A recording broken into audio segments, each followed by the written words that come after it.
Good morning student, welcome back once again in my channel.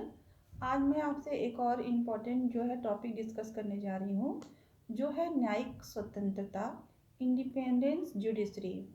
संविधान में वर्णित प्रावधानों में न्यायिक स्वतंत्रता की संकल्पना आकर्षित की गई है।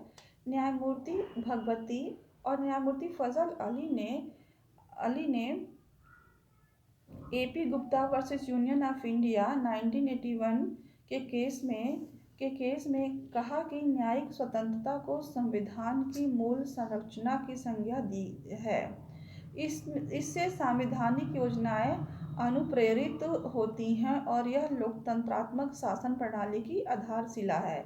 परंतु उच्चतम न्यायालय ने यूनियन ऑफ इंडिया वर्सेस सकल चंद सेठ AIR 1963 के केस में और SP Gupta versus union of India AIR 1977 supreme court के मामले में न्यायिक स्वतंत्रता की संकल्पना की दलील पर अनुच्छेद 222 में स्थानांतरित न्यायाधीश की सहमति पढ़ने से इनकार कर दिया।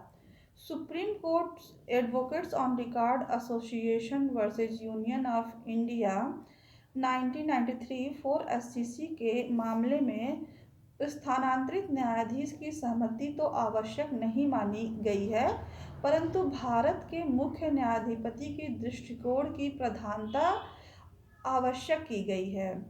परंतु मुख्य न्यायाधीश के साथ दो अन्य न्यायाधीशों का परामर्श आवश्यक माना गया है। 1998 के इनरी स्पेशल रेफरेंस 1993 4 SCC के मामले में उच्चतम न्यायालय ने उच्च न्यायालय के न्यायाधीशों की नियुक्ति और उच्च न्यायालय के न्यायाधीशों के स्थानांतरण में मुख्य न्यायाधीश के साथ 4 अन्य न्यायाधीशों का परामर्श आवश्यक किया गया। High court of judicature at Bombay versus Shirish Kumar Rangrao Patil AIR 1998 7 SCC के मामले में सुप्रीम कोर्ट ने कहा कि न्यायिक स्वतंत्रता एक विस्तृत संकल्पना है जो किसी भी शक्ति के केंद्र से किसी दबाव या पक्षपात से स्वतंत्रता और भयहीनता की अपेक्षा करता है।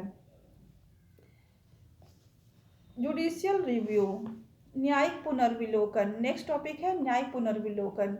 न्यायिक पुनर्विलोकन की संकल्पना न्यायालय को यह शक्ति प्रदान करती है कि जिसका प्रयोग करके किसी भी विधायी अथवा कार्यपालिकी कृत्य की अविधिमान्य घोषित कर सकते हैं।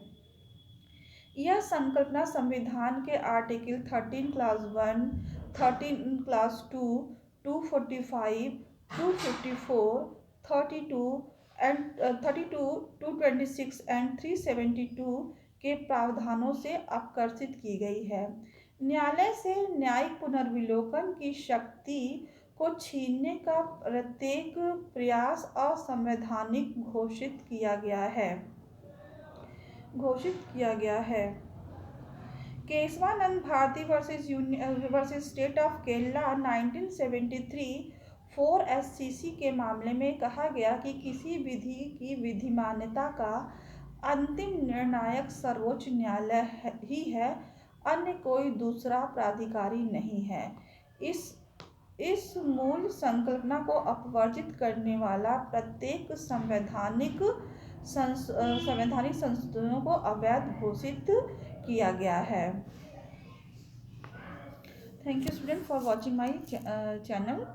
Please like, share, subscribe.